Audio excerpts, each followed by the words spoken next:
오늘부터 많은 분들이 고통받고 계시는 척추관 협착증에 대해서 보다 자세히 알아보는 시간을 가져볼까 합니다. 이름하여 척추관 협착증 바로 알기입니다. 오늘은 그 1편으로 발생 원인에 따른 협착증의 종류. 그래서 많은 분들이 협착증 하면 나이가 들면 걸리는 거 아니야 이렇게 생각하시는데 그것은 척추관 협착증의 한 종류입니다. 따라서 척추관 협착증에는 어떤 종류들이 있는지 구체적으로 알아보도록 하겠습니다. 자, 우선 척추관 협착증에는 선천적 척추관 협착증이 있습니다. 두 번째는 퇴행성 척추관 협착증, 세 번째는 분리증에 의한 척추관 협착증, 기타 척추관 협착증 이렇게 구분할 수 있습니다. 선천적 척추관 협착증에 대해서 알아보도록 하겠습니다. 선천적 척추관 협착증이라고 하는 것은 척추에 있는 구조물 중에 페디클이라고 하는 구조물이 있는데요. 페디클이 짧은 상태로 태어나서 척추관이 작아지는 것이죠. 그런데 선천적 척추관 협착증이라고 해서 태어날 때부터 협착증 증상이 발생하는 게 아닙니다.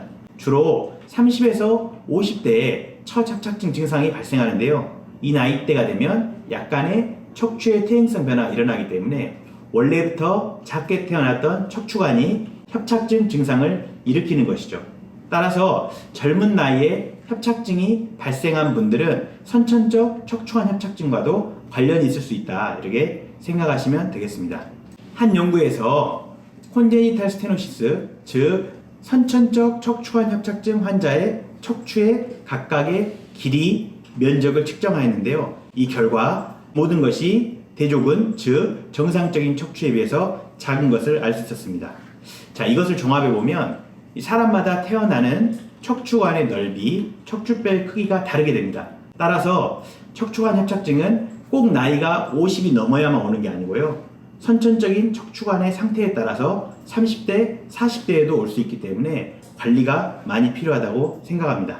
다음은 일반적으로 우리가 알고 있는 퇴행성 척추관 협착증, 즉 50세가 넘어서 퇴행이 누적이 되어서 발생하는 척추관 협착증의 유형입니다. 이러한 퇴행성 척추관 협착증은 척추관 협착증 중 가장 많습니다.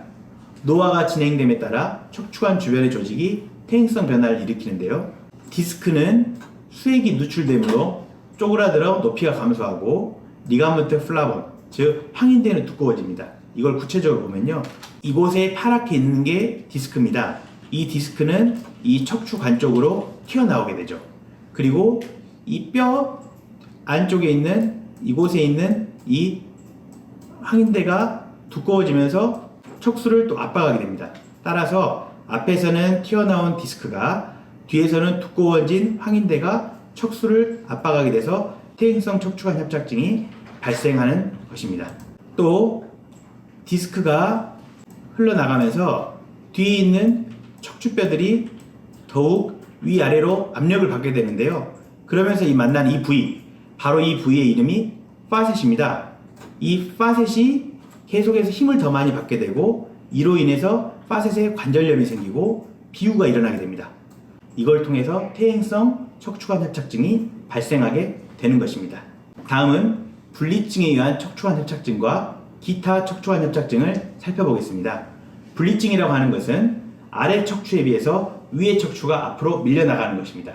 밀려나가다 보면 신경이 빠져나오는 신경구멍, 이 관이 좁아지게 됩니다. 즉 뼈가 밀리면서 척추관 협착증을 발생시킨다 이렇게 이해하시면 되겠습니다. 이 스파이널 퓨전이라고 하는 건 우리가 쉽게 생각하면 나사를 박은 겁니다. 그래서 척추에 나사를 박을 경우 이 시술한 척추와 인접한 척추에서 역학이 변하면서 더욱 퇴행이 심해지게 되고 그러면서 협착이 발생할 수 있게 됩니다. 또 세 번째는 콜티코스테로이드, 즉 스테로이드 주사입니다. 스테로이드 주사를 자주 맞은 경우에 협착증이 생길 수 있습니다. 따라서 스테로이드 주사라든지 뼈를 증식시키거나 인체 구조물을 퇴행을 유발할 수 있는 치료법들은 저희들이 최대한 피해야 되겠죠. 네 번째는 쿠싱 증후군 또는 파제 신드롬, 또 말단 비대증이 있는 경우에도 척추관 협착증이 생길 수 있습니다. 따라서 척추관 협착증은 여러 가지 원인에 의해서 생길 수 있고요. 척추관 협착증이 발생했다면 허리 상태 이외에도 내과적인 문제는 없는지 자세히 따져봐야 되겠습니다. 오늘은 척추관 협착증의 여러 종류에 대해서 설명해 드렸습니다. 다시 한번 정리하자면 척추관 협착증은 무조건 50대 이후에 오는 게 아니다. 선천적인 척추관의 크기와 넓이에 따라서 젊은 나이에도 올 수 있기 때문에 항상 주의를 기울여야 됩니다. 이게 첫 번째고요. 두 번째, 척추관 협착증은 퇴행의 결과로 오는데 디스크, 황인대, 파셋에 의해서 척추관이 좁아지게 됩니다. 디스크가 발생했다든지 아니면 요통을 느낀다든지 이런 분들은 척추관 협착증이 올 확률이 높습니다. 따라서 적극적으로 척추관 협착증을 예방해야 되겠다 이런 생각이 듭니다. 오늘은 여기까지 설명해 드리도록 하겠습니다. 감사합니다.